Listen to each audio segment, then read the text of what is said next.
అత్యున్నత మాకు ప్రియమైన దేవుని బిడ్డలందరికీ ఈ ఉదయకాల సమయంలో మన ప్రభు అయిన యేసుక్రీస్తు శ్రేష్టమైన నామంలో పూజింపదగిన నామంలో మీ అందరికీ శుభములు తెలియజేస్తున్నానండి. ఎలాగున్నారు? మీరు మీ కుటుంబాలన్నీ కూడా క్షేమంగా ఉన్నారు కదా? పిల్లలంతా క్షేమంగా ఉన్నారు కదా? దేవుని నామానికి మహిమ కలిగిన గాక. ఎన్నికాల సమయం అంతా కూడా దేవుడు మనల్ని కాచి కాపాడి ఈ దినమును మనకు బహుమానంగా కానుక ఇచ్చినాడు కాబట్టి ఆయన పరిశుద్ధ నామానికి మహిమ కలిగిన గాక. ఈ దినం చూడలేని వారు ఎంతో మంది ఉన్నారు. రాత్రికాల సమయంలో కొనుక్కొని ఉదయకాలంలో లేనటువంటి వారు ఎంతో మంది ఉన్నారు. సజీవులుగా దేవుడు మనం ఉంచినాడు కదా. ఆయన పరిశుద్ధ నామానికి మహిమ చెల్లించాలి. మన ప్రతి క్షణం కూడా కృతజ్ఞతాస్తుతులు చెల్లించే వారం ఉండాలి. మరి ఉదయకాల సమయంలో మన వాగ్దానం కోసం ఎదురు చూస్తున్నాం కాబట్టి పరిశుద్ధ గ్రంథాలు తెరిచినట్లయితే 2వ సమూయేలు గ్రంథంలో నుంచి 7వ అధ్యాయము 9వ వచనం. 2వ సమూయేలు గ్రంథంలో నుంచి 7వ అధ్యాయము 9వ వచనం. నీవు పోవు చోట్ల నెల్లను నీకు తోడుగా నుండి నీ శత్రులందరినీ నీ ఎదుట నిలవకుండా నిర్మూలము చేసి లోకములోని గనులైన వారికి కలుగు పేరు నీకు కలుగజేసి ఉన్నాను. ఆమేన్, హల్లెలూయా, ప్రైజ్ ది లార్డ్. ఎంత మంచి వాగ్దానం అండి. చూడండి, నీవు పోవు చోట్లనెల్లా నీకు తోడుగా నుండి నీ శత్రులందరినీ నీ ఎదుట నిలవకుండా నిర్మూలం చేసి లోకంలోని గనులైన వారికి కలుగు పేరు నీకు కలుగు చేసి ఉన్నాను.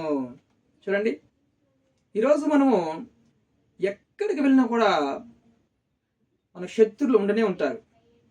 నాకు శత్రువు లేడు అని చెప్పేదానికి మనం లేదు. ప్రతి ఒక్కరికి కూడా ఎక్కడో ఒక దిక్క శత్రువులు ఉండనే ఉంటారు. ఉద్యోగానికి వెళ్తున్నావా? ఉద్యోగంలో శత్రువులు ఉంటారు. మనం పైకి ఎదిగిపోతూ ఉంటే, మనకు మంచి పేరు వస్తూ ఉంటే అసూయ కలిగినటువంటి శత్రువులు ఉంటారు. మన మీద ఏదో ఒకటి మరి ఆ యొక్క సాడీలు చెప్పడమో, పైకి ఎదగనీయకుండా అనగదొరకాలని చూడడమో, ఇలాంటి శత్రువులు ఆ పనిలో నుంచి ఎలాగైనా కానీ ఇతడు వెళ్ళిపోవాలి, ఏదో ఒకటి మనం అతను చేయాలని మరి చూడండి ఆ యొక్క అసూయ కలిగినటువంటి శత్రువులు ఉండనే ఉంటారు.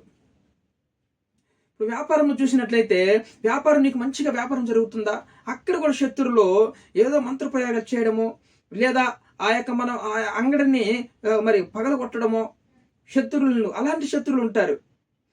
అసూయపరులు వ్యాపారంలో నువ్వు ఎదిగిపోతా ఉంటే, నువ్వు ఒక మంచి స్థాయికి వస్తూ ఉంటే చూడలేని శత్రువులు ఉంటారు. నిన్ను ఆ ఏరియాలో ప్రాంతంలో వ్యాపారం చేయకుండా, అక్కడ నిన్ను ఉండేకుండా తొలగించాలని అసూయపరులు మరి అసూయ కలిగి ఉంటారు నీ శత్రువులు. ఇలాగా చూడండి, మన కుటుంబంలో అక్కపక్కన కుటుంబాల్లో నువ్వు ఎదిగిపోతూ ఉంటే చూడలేనటువంటి శత్రువులు ఉంటారు. చూడలేని శత్రువులు నీ మీద పళ్ళు కొరుకుతూ ఉంటారు, అసూయ కలిగి ఉంటారు, నేరం మోపడానికి ఉంటారు, గొడవ పట్టుకోవడం చూస్తూ ఉంటారు. ఇలాగా భౌతికమైనటువంటి శత్రువులు ఎంతోమంది ఉంటారు.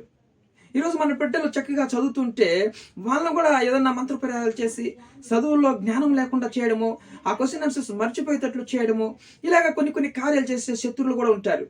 ఇలాగా అనేకమైనటువంటి శత్రువులు, ఒక్కొక్కరికి ఒక్కొక్క శత్రువు మనకి ఎప్పుడు ఎక్కడైనా కూడా ఉంటూనే ఉంటాయి. ఇవి భౌతికమైనటువంటి శత్రువులు అనమాట. కానీ ఆత్మానుసారంగా మనం ఎదనీయకుండా కొన్ని శత్రువులు కూడా మనల్ని వేధిస్తూ ఉంటాయి. ఆత్మానుసారంగా ఆత్మీయతలో మాటలో దేవుడు ఎలాగ మాట్లాడుతున్నాడంటే, నువ్వు వెళ్ళే ప్రతి ఒక్క స్థలంలో నీకు తోడు నీడిగా ఉండి నీ ఎదుటి శత్రువులందరినీ నీ ఎదుట నిలవకుండా నిర్మూలం చేస్తానని దేవుడు ఈరోజు చక్కని వాగ్దానం మనకి చేస్తున్నాడు అనమాట. ఆత్మీయంగా నేను ఎదగనీయకుండా, కుటుంబం ఆత్మీయంగా సంతోషంలో ఉండనీయకుండా, నీ కుటుంబం సమేతం మందిరానికి రానియకుండా, నిన్ను మరి దేవుని యొక్క ప్రార్థన చేయనీయకుండా, దేవునికి తండ్రికి పరిశుద్ధ గ్రంథం చదవనీయకుండా, కుటుంబ ప్రార్థన చేయనీయకుండా శత్రువులు అడ్డగిస్తూ ఉంటాయి అన్నమాట. అనుక్షణము కూడా ఆ శత్రువులతో మన పోరాటం. నేను శత్రువులు ఎదగనీయకుండా చేస్తూ ఉంటాయి. కానీ దేవుడు ఈరోజు వాగ్దానం చేస్తున్నాడు. లోకములో చూడండి, లోకములోని గనులైన వారికి కలుగు పేరు నీకు కలుగజేసి ఉన్నాను. హల్లెలూయా. చూడండి, నీ ఎదుట శత్రువులందరినీ నిర్మూలం చేసి, చూడండి భౌతికంగా ఉన్న శత్రువులను, ఆత్మీయంగా నీ ఎదగనీయకుండా అడ్డగిస్తున్న శత్రువులను నీ ఎదురు నుంచి తొలగజేసి, చూడండి దేవుడు నీకు చూడండి కలుగజేసి, చూడండి నిర్మూలం చేసి లోకంలోని గనులైన వారికి కలుగు పేరు నీకు కలుగజేసి ఉన్నాను అంటున్నాడు. ఎంత మంచి వాగ్దానం అండి. ఈరోజు భయపడుతున్నావా ఇంకా శత్రువులకి? చూడండి, భౌతికమైన శత్రువులను మనం జయించవచ్చు. ఏదో ఒక మనం ఏదో ఒక ద్వారా ఏదో ఒక విషయం ద్వారా వాళ్ళని జయించవచ్చు. కానీ ఆత్మీయంగా కొన్ని శత్రువులు మనం వేధిస్తూ ఉంటాయి. సో ఒకరోజు సమాధానం ఉంటే రెండో రోజు మనకి ఏదో ఒక గొడవలు కుటుంబంలో. పిల్లల తల్లిదండ్రులు సంతోషంగా ఉన్నప్పుడు పిల్లలకి తల్లిదండ్రులకు గొడవలు పెట్టించే శత్రువులు. అసమాధానం కలిగి మన గురికి మరి ఆయా మానసికంగా బాధపడుతూ ఉంటాం. మానసిక వ్యాధులతో మనం ఒత్తిళ్లతో బాధపడుతూ ఉంటాం. ఇలాగ శత్రువులు మనల్ని మందిరానికి పోయి నాకు ఏం సమాధానం ఉందిలే, ఏం ఆశీర్వాదం వచ్చిందిలే, ఇలాంటి కార్యాలు ఇలాంటి చూడండి ఆలోచనలు కలిగిస్తూ ఉంటాయి ఈ శత్రువులు మనకి. ఈరోజు దేవుడు ఈరోజు చెప్తున్నాడు చూడండి, ఆ శత్రువులన్నిటినీ నీకు నిర్మూలన చేస్తే నీ ఎదురు నిలవకుండా చేస్తానంటున్నాడు దేవుడు. నువ్వు వెళ్ళే ప్రతి ఒక్క స్థలంలో నీకు తోడునిడిగా ఉంటానంటున్నాడు దేవుడు. హల్లెలూయా. ఎక్కడికి వెళ్ళినా నీకు విజయం కలగడం లేదేమో. ఉద్యోగానికి వెళ్ళి ఇంటర్వ్యూకి వెళ్తే విజయం లేదు, వ్యాపారం చేయడానికి వెళ్తే అక్కడ మరి విజయం లేదు. ఎక్కడికి వెళ్ళినా కూడా మనకి విజయం అనేది కలగడం లేదు. దేవుడు ఈరోజు నీకు శత్రువులందరినీ కూడా నిర్మూలన చేస్తానంటున్నాడు. నువ్వు వెళ్ళి ప్రతి ఒక్క స్థలంలో నీకు తోడు నీడుగా ఉండి నిన్ను ఆశీర్వదిస్తానంటున్నాడు దేవుడు. మంచి పేరుని నీకు మరి కలుగ చేసి ఉన్నాను అంటున్నాడు అనమాట. నీకు మంచి పేరు అనుజనుల మధ్యలో నుంచి అక్కమ్మక్కన కుటుంబాలలో మందిరంలో ప్రతి ఒక్క స్థలంలో నీకు మంచి పేరు, గనులకు ఉండే పేరు కన్నా మంచి పేరు కలుగు చేస్తానంటున్నాడు దేవుడు. హల్లెలూయా.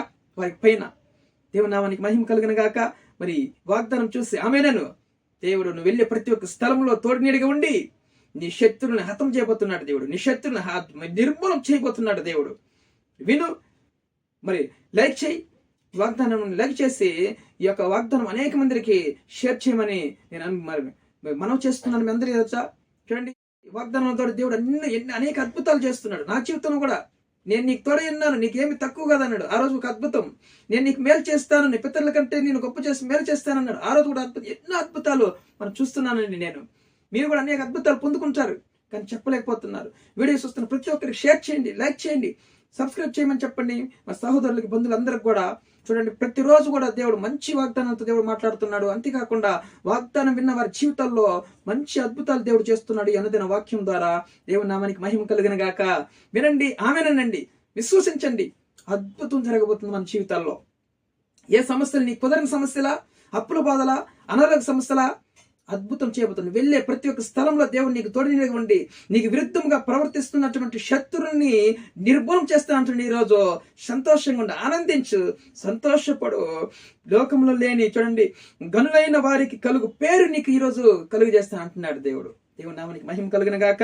అంతేకాకుండా కీర్తనలు 27:6 వచనము కూడా చక్కగా మాట్లాడుతున్నాడు. శత్రుని మరి దావీదు మొరపెట్టగా ఆ శత్రువులందరినీ కూడా విడిపించి తలెత్తుకునే వారికి చేసినాడు అంట. నిర్గమాకాండం 23:22 వచనంలో కూడా నీ శత్రువును తరిమి కొడతాను, నీకు తోడునిడిగా ఉంటాను అంటున్నాడు దేవుడు. ద్వితీయోపదేశకాండం 6:18 వచనం కూడా అద్భుతమైన రీతిలో నీ శత్రువులందరినీ ఒక ఉదాహరణ వచ్చిన వారు మరి 7 దారులలో పారిపోతారని దేవుని వాగ్దానం చెల్లిస్తుంది. నమ్ము, విశ్వసించు, ఆమేనను. దేవుడు అద్భుతం చేయబోతున్నాడు. ప్రార్థన చేసుకుందాం. ప్రభా, ఘనమైన నామమును బట్టి మేము స్తుతిస్తున్నాం. ప్రభా, ఈరోజు మేము ఎక్కడికి వెళ్తున్నామో ప్రతి ఒక్క స్థలంలో తోడునిడిగా ఉండి అయా మమ్మల్ని ఆశీర్వదించమని, దీవించమని, శత్రులందరినీ కూడా నిర్మూలం చేసి గొప్ప పేరు మాకు కలుగు చేస్తాను అంటున్నావు తండ్రి. ఈ వాగ్దానం నెరవేర్చిన ఆయన ప్రభు, ఎవరినైనా శత్రు సమూహం ద్వారా పిడిపి పడుతున్నారో, ఆయా సంస్థలు ఇరుకు ఇబ్బందులు కష్టపడుతున్నారో వాళ్ళందరి జీవితాల్లో గొప్ప కార్యం చేయి తండ్రి. శత్రువులు తరిమి కొట్టి గొప్ప కార్యం జరిగించి మీ నామానికి మహిమ తెచ్చుకోమని ప్రార్థిస్తున్నాం స్వామి. సహాయం చేయమని యేసుక్రీస్తు జీవం కలిగిన నామములో ఈ యొక్క ప్రార్థన అడిగి వేడుకొని పొంది ఉన్నాం మా ప్రియ పరలోకపు తండ్రి.